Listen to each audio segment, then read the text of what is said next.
Zipper rolls out to the right, pitches off to Taylor, and Taylor's to the 20, down to the 15, down to the 10, 5, 4, 3, 2, 1. Touchdown, Billy Taylor! Touchdown, Billy Taylor! Billy Taylor scored a touchdown from 21 yards out. The crowd goes berserk. It was November 22nd, 1969. That they came to Barry, Michigan, all dressed in maize and blue. The words were said, the prayers were read, and everybody cried. But when they closed the coffin, there was someone else inside. Oh, they came to Barry, Michigan, but Michigan wasn't dead. And when the game was over, it was someone else instead. 11 Michigan Wolverines put on the gloves of gray, and as the organ played the victors, they laid Woody Hayes away. Under center is Wangler at the 45. He goes back. He's looking for a receiver. He throws downfield to Carter.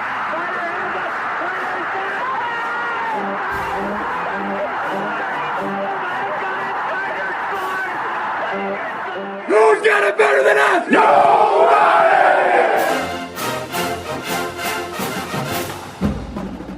Welcome to the Michigan Man Podcast on Wolverine Sports Radio, a member of the V Sporto Network, and in partnership with SB Nation's Maize and Brew, for Wolverine fans from coast to coast.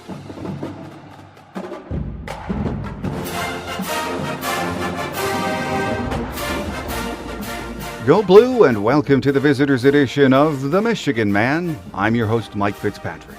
Joining us today will be the radio voice of Wisconsin football, Matt Lepay. Before we do that, let's get started with my view from Section 17. Number 4 Michigan and number 8 Wisconsin. It's been a long time since we've seen a game this big. As we prepare for Saturday's matchup, I'm not sure what to expect. Part of me thinks Michigan will shut down Wisconsin's offense, and our offense will do just enough to win this game. The other part of me is still uncertain about a few things. Will our running game be able to take pressure off the passing game and Wilton Spate? How will Wilton handle the pressure against what looks to be a very balanced and aggressive Badger defense?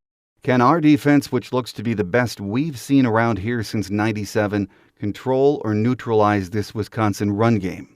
Wisconsin has beaten 2 top 10 teams so far. That alone to me is very impressive. But then I wonder, how good is LSU and Michigan State?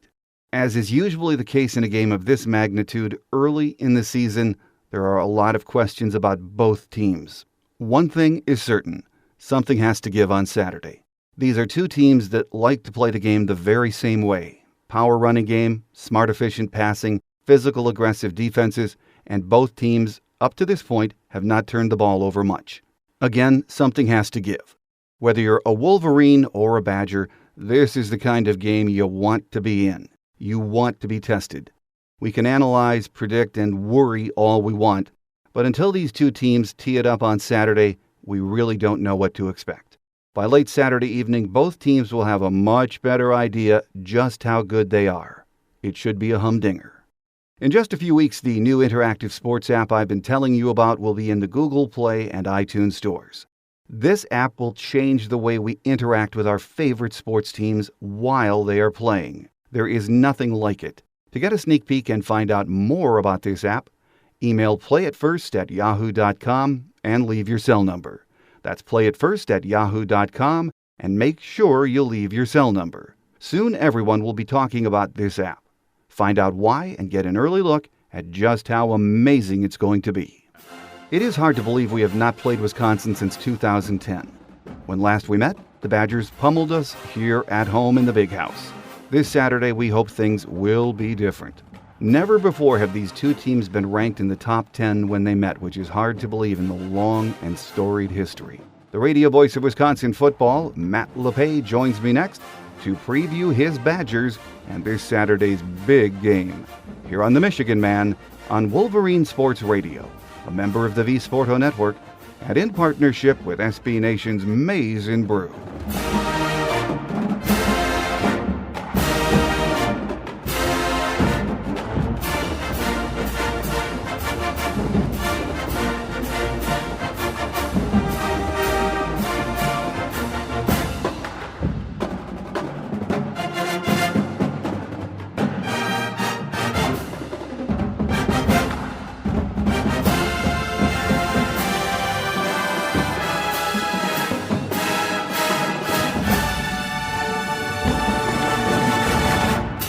With us on our visitors segment this week is the radio play-by-play voice of Wisconsin Badger football, Matt Lepay. Great to have you with us, Matt. Happy to do it. Well, Matt, the Badgers are ranked in the top 10 of the AP poll entering October for only the 7th time in school history and have not played Michigan since 2010, which, for those Wolverine fans who forget, was a big win, resounding victory for Wisconsin here in Ann Arbor. It's hard to believe it's been 6 years since these two teams have played, isn't it, Matt? Yeah, it is. It's an unintended consequence of league expansion, which obviously has a lot of good parts to it. About getting Maryland into the fold and getting Rutgers into the fold obviously increases the footprint and all of that. But if for those who've been around and who remember the Big Ten when you used to play each other every year, it's been a little bit of an adjustment. They played Michigan State last week, and that was the first time since 2012 they had played the Spartans. So I think the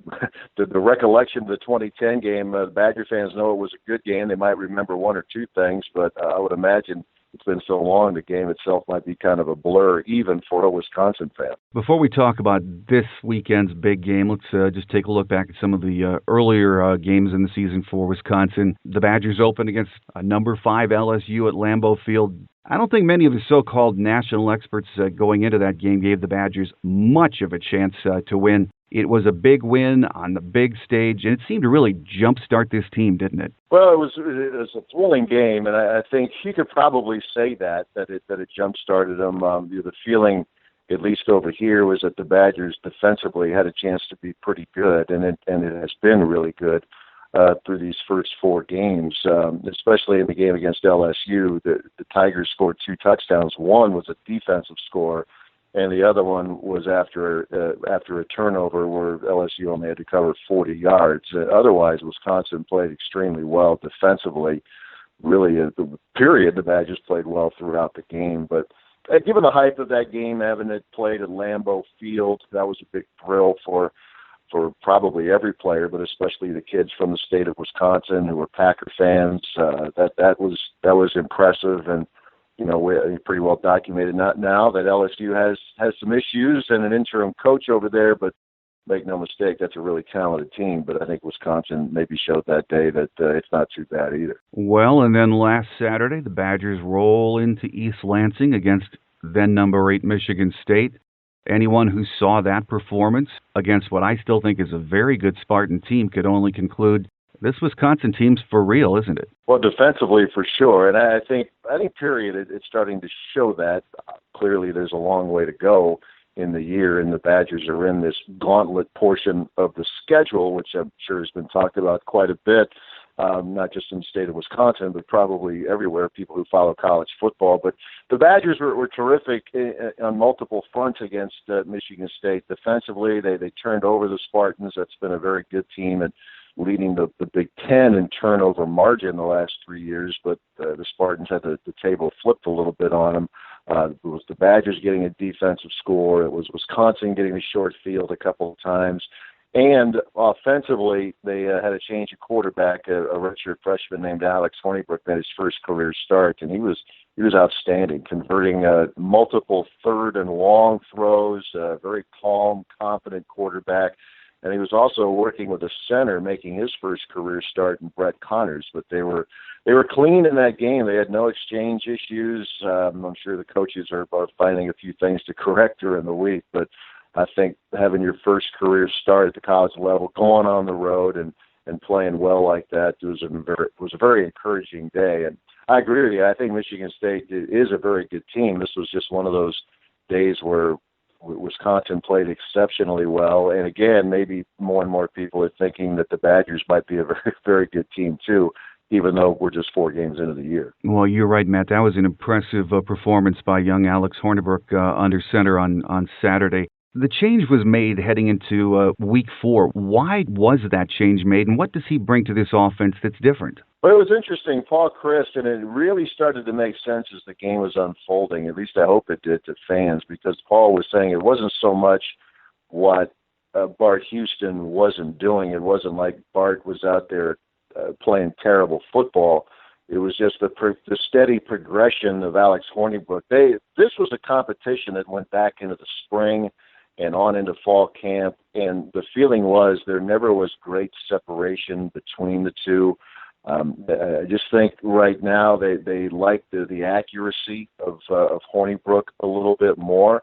But Chris has been very consistent, and he was saying this before the first game. He continues to say it now, is that he's going to need both of them. He's going to need Hornibrook. He's going to need Houston. Houston has a live arm, but I think right now Hornibrook may have a more accurate arm. And there is a calmness to this guy who is a redshirt freshman, and if you didn't know he was a redshirt freshman, you just watch him out in the field, you would think he's probably an upperclassman. He just has a coolness to him. He has a lot of confidence. He's not afraid to throw into pretty tight windows. He did that in a couple of situations last week against Michigan State. So again, in a nutshell, it's not as though Houston was bad. It's just that Hornibrook has performed to the level where Chris believes his left-hander has earned the chance to start. And so far, so good. But the key now is to keep your senior ready just in case.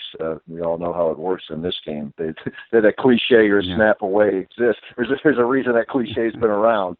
So the key is for Houston to stay as ready as it can. Well, for all of us who are lefties, it's nice to see a left-hander out there slinging it around. What I thought was impressive about him, though, Matt, was that coverage. That secondary for Michigan State was on top of those receivers. He was just putting it on the money. Yeah, that's what he can do. He throws a real pretty ball down the field. He does have an accurate arm more often than not. And I think, too, there were the worst thing that you would want, or the last thing you would want to see, probably generally, but especially with a guy making his first start, is to have 3 or 4 third down and 10 or more yards to go. And Hornibrook was staring down the barrel of that on Saturday, and was able to hit some big throws, keep drives alive. The first touchdown drive took about half the quarter, actually a little more than half the first quarter. There were a couple of fourth down conversions using their fullback. It was a big time-consuming drive, and I think maybe that was a boost of confidence. And another thing with Hornibrook, he turned it over early. Michigan State forced a fumble and went down and got a field goal. And you're thinking, okay, your first career start, you turn it over the first quarter. Is that going to start to snowball on you? And the answer was very much no.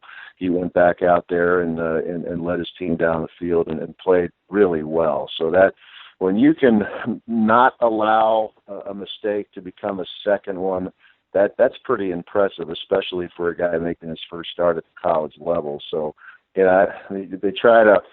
Around here, they're trying not to make too much of it because he's going to go through some tough times. He hasn't had to deal with Jabril Peppers yet, so that could be a game changer.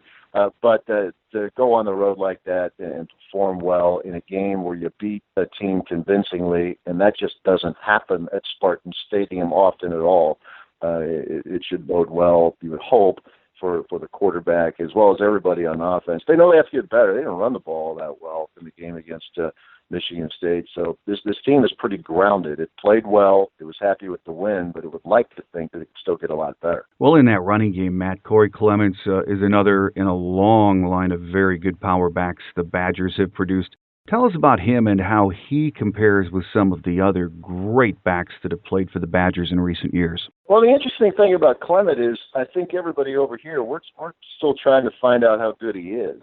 He's had a handful of starts in his career. He's had maybe 15 or 16 games in his career with double-digit carries. He's never really had to be the guy. From the tailback position. They've had Melvin Gordon, obviously, here, and then Clement last year had most of his season wiped out because of the sports hernia. So his season never really started. So I think, in all honesty, we're trying to find out. We, meaning observers, and more importantly, the coaches, they are trying to find out. He looks like somebody who could be a very good running back, and we have seen glimpses of it. Certainly, when he was backing up Melvin Gordon, he put up big numbers, his yards per carry, some eye-popping numbers there.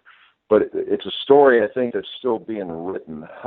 He missed a game and a half. He played the LSU game. They played the first half against Akron and was hurt, missed the second half of that game, and then missed the Georgia State game entirely. was back last week, so he's still probably trying to get himself back into full form. Hopefully, for the Badgers' sake, this would be a week he could do that, but we're not sure. I think he can be a really good back, but it's just I want to tap the brakes on comparing him with some of the others because, quite honestly, we just haven't seen enough of them. You know, one of the stats, Matt, that sort of jumps off the page at me when I look at this offense is ball control. Of course, key for the Badgers. Most power running teams want to control the ball. This team ranks number 3 in the nation right now holding the ball, which to me is an amazing 37 minutes per game, just over 37 actually. You don't lose many games if you control the ball like that every week, Matt. Yeah, what's interesting about it is that Paul Chryst is not particularly a time of possession guy. He wants to get points, but he understands the makeup of this team right now, and it's still offensively is not exactly an explosive team. Certainly, it has not proven to be yet. It has to move the chains, get the first downs going, get yourself into, if nothing else, field goal range, but hopefully get into the end zone. But it's not an offense right now, at least, that has shown the ability to get a lot of big hits. Maybe that'll happen as the year moves along. But you're right; they have been ball hogs, and that has been a big storyline with this team. And what's been good about that, the Wisconsin defense, as I said, has been quite good. But when your offense is out there for that long, that helps keep your defensive guys pretty fresh, so they can run around and then they can make some plays. And in the fourth quarter, they're feeling pretty good, running on fresh legs. But that it's just been interesting to me because Chris, an offensive guy, the time of possession isn't as big for him as it was when Barry Alvarez was coaching or when Brett Bielema was up here. Those were guys with a defensive background. They loved it. The makeup of this year's team, it may require it right now because that quick strike capability just doesn't appear to be there, at least so far. It certainly is playing to your strength, which is that defense, and the Badgers have allowed, I think it's 11.8 points per game, given up a total of 1 touchdown and 2 field goals against LSU and Michigan State, only 3 offensive touchdowns through 4 games. Like Michigan, this team leans on their great defense, doesn't it? It does, and going into the year, the front 7 was pretty highly regarded. People weren't quite sure about the secondary, but the secondary has made people take notice with the way it is played. The big fumble return last week at Michigan State, that was a safety by the name of Leo Musso who ran it back. Derek Kendall, a cornerback, has played really well. Sojourn Shelton has been the leader, you could say, back there. He's a senior. He's played a ton of football in his career. But that was kind of the unknown, at least outside of their locker room, but so far, so good, the way that entire group has performed. And there is these guys do it pretty well collectively, but I think if you're looking for a little bit of star power on this team, the outside linebackers, Vince Beagle and T.J. Watt, he's the third Watt to come through Wisconsin. J.J., who's tearing it up in the NFL, and Derek with the San Diego Chargers. But T.J. is doing a pretty nice job of carving his own niche. He had a great game last week against Michigan State. Found a home. He was a tight end. They moved him around a little bit. He's battled through some injuries, but he's good to go. And then finished last year effectively, and he's off to a really good start this year. He and Beagle, that's a pretty good outside linebacker tandem. The linebacking core is good, period. And they've been really pleased at every level. Giving you probably too long of an answer here, but just trying to give you a couple of names to watch. 47 Beagle, 42 T.J. Watt. Those are guys that are pretty hard not to notice when they're out there. No, I like Beagle. I've liked him. T.J. Watt, he's one of those guys football players have to love. You'll watch him, the guy's motor is just always running. It is, and it's the thing again that I know Paul Chryst has talked about it. That's a close family. You know, they're all proud of each other with JJ and Derek and TJ, but I think maybe what makes them even more special is that each of these guys really is out to carve his own niche, to create his own identity. The JJ Watt story over here is extremely well documented, and he's on probably a Hall of Fame track if he can continue close to the level he has played at so far in the NFL with the Houston Texans. And Derek makes up a Wisconsin backfield out there in San Diego, fullback for his tailback Melvin Gordon. But TJ, he's proven to be pretty good too. So he's racking up the numbers. Great pride in the family, but a determination to, in the case of TJ, he'll tell you he's real proud of Derek and JJ, and now he wants he wants to give those guys reason to be proud of him, and I would say so far so good. So far so good. And last week, Walter Camp, Defensive Player of the Week for his performance against Michigan State. Outstanding linebacker. Matt, in September, Wisconsin played 2 top 10 teams, LSU and Michigan State. October, they have to play us on Saturday, Ohio State, and then Nebraska. That is just one mind-boggling stretch, isn't it? It is. It's probably as tough a stretch, just given the length of it. I've been around here a little while. About 20 years ago, they had a real difficult stretch to begin the season, playing teams in the top 5, top 10, at least the first 3 weeks, maybe 4. A few years later, in what was a Rose Bowl title year, in fact, the only game they lost to the Big Ten was to Michigan. The following week, they went to Ohio State, and then you played Michigan State and on down the line. That was a pretty daunting schedule of ranked teams every week. But I think given the sustained level, high level of competition, this is probably the toughest in at least a generation. When you start out against LSU, soap opera aside down there in Baton Rouge with their team, they're a very talented group.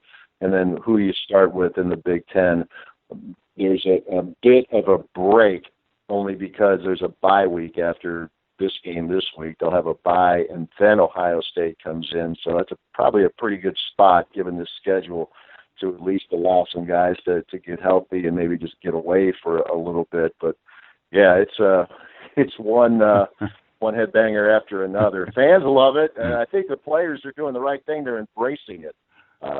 Players love the big games. It's just going to be interesting to see at the end of this stretch, at the end of October, knowing there's still important games ahead of them, what kind of shape they'll be in. Are they still in the mix? How healthy are they? There's a lot of storylines that can unfold here in the next 4 or 5 weeks. Well, a final thought, Matt. Defense is, of course, the strength for both of these teams. Really, to me, these are 2 teams that want to do the same thing on offense and defense. So you would think points are going to come at a premium on Saturday. Something has to give. Turnovers, there has to be a differentiator. But this looks like a classic Big Ten matchup, doesn't it? Yeah, it does. Both teams use this thing called a fullback again, which is kind of fun for maybe the older fans. Second straight week, Wisconsin's had an opponent that does that. Spartans do that.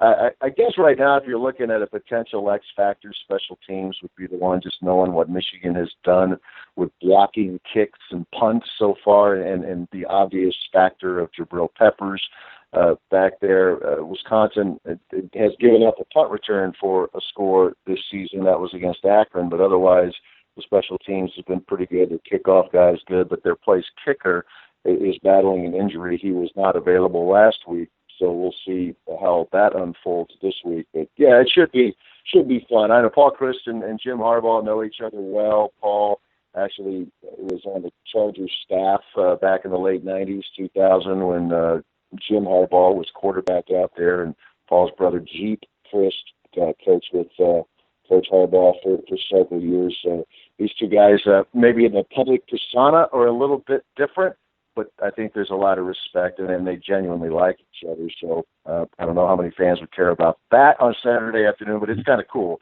It just shows you how small the coaching circle is, and 2 guys who are really good at what they do. It'll be fun to see how the teams match up this weekend. Yeah, and one of the really cool things about this Saturday is I didn't know this until I saw it yesterday in print, that in the long history of this rivalry with Wisconsin and Michigan, these 2 teams have never met before when they were ranked in the top 10. Of course, this is the biggest game in the country this week, but that is interesting too. It's fun to see. Well, I would imagine, looking at it over the years, Michigan's probably done its part of getting in the top 10, but it's kind of fun to see a spotlight game in the Big Ten. I think we're probably all worn out at the SEC this and SEC that. It's a great league and all of that, but I think maybe a game like this, and then hopefully it'll be a really good game, but it can serve notice that teams in this league know how to play too. So that's good. It can only be good for the Big Ten Conference, and I think this league is making a pretty strong statement when you look at the non-conference, with maybe one or two exceptions, what this league has been able to do if the game's played at home, neutral site, on the road. I think the conference is faring pretty well so far. So hopefully that's a trend that will continue for a while. Well, let's hope so. As you said, we've all heard enough about the SEC. We're in the spotlight this week, and it should be a humdinger. Our guest here on our visitor segment, as we get ready for this big matchup Saturday, has been the radio play-by-play voice of Wisconsin Badger football, Matt Lepay. Matt, thanks for taking time from your busy schedule, and enjoy your trip to the Big House. My pleasure. Have a good one. Take care. An injury update and some game day facts are next on Wolverine Quick Hits as we wrap up this visitor's edition of The Michigan Man on Wolverine Sports Radio, a member of the V-Sporto Network, and in partnership with SB Nation's Maize and Brew.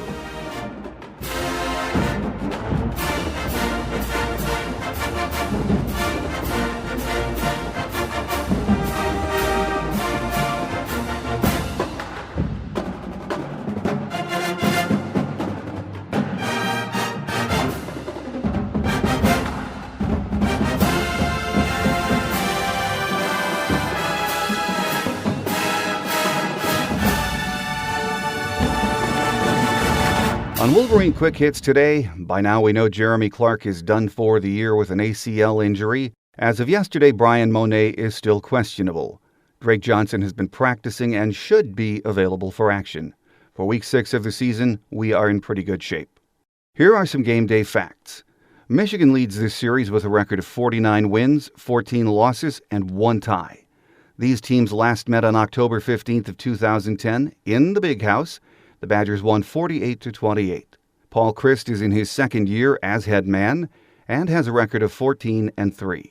The Badgers were 10-3 last year, beat USC 23-21 in the Holiday Bowl, and finished the year ranked 21st in the AP poll. They returned 6 starters from last year on both offense and defense. The weatherman says we have a 100% chance of rain during the game on Saturday, so don't forget, as usual, bring your rain gear. Our free show apps are available in the Google Play and the iTunes stores, and we are now on the team at iHeartRadio. It's never been easier to keep up with your Wolverines wherever your busy schedule takes you. So get one of the apps and tune us in each week. In just a few weeks, the new interactive sports app I've been telling you about will be in the Google Play and iTunes stores. This game will change the way we interact with our favorite sports teams while they are playing. There is nothing like it. To get a sneak peek and find out more about this app, email playitfirst@yahoo.com and leave your cell phone number. That's playitfirst@yahoo.com, and make sure you leave a cell number. Soon everyone will be talking about this app. Find out why by getting an early look at how amazing it will be. That will do it for this visitor's edition of the show. We'll be back here next Tuesday with our game day show, and then on Thursday with the visitor's edition, as we get ready for our first road game of the year against Rutgers. So make sure you join us for both shows. It should be a humdinger on Saturday. It's the kind of big-time game we've been waiting for, and by late Saturday evening we'll have a much better idea just how good we are this year. Enjoy the game. I'm your host, Mike Fitzpatrick. Have a great Wolverine weekend, everyone. Until next time, take care, and as always, go blue. Thanks for joining us today on The Michigan Man, here on Wolverine Sports Radio, a member of the V-Sporto Network, and in partnership with SB Nation's Maize and Brew. Our listener lines are open 24/7 for your calls at 313-263-4842. That's 313-263-4842. Or email us at themichiganmanpodcast@yahoo.com. That's themichiganmanpodcast@yahoo.com. The Michigan Man Podcast is produced at the studios of Robin Lynn Productions, Allen Park, Michigan, and is not affiliated with the University of Michigan. Go Blue!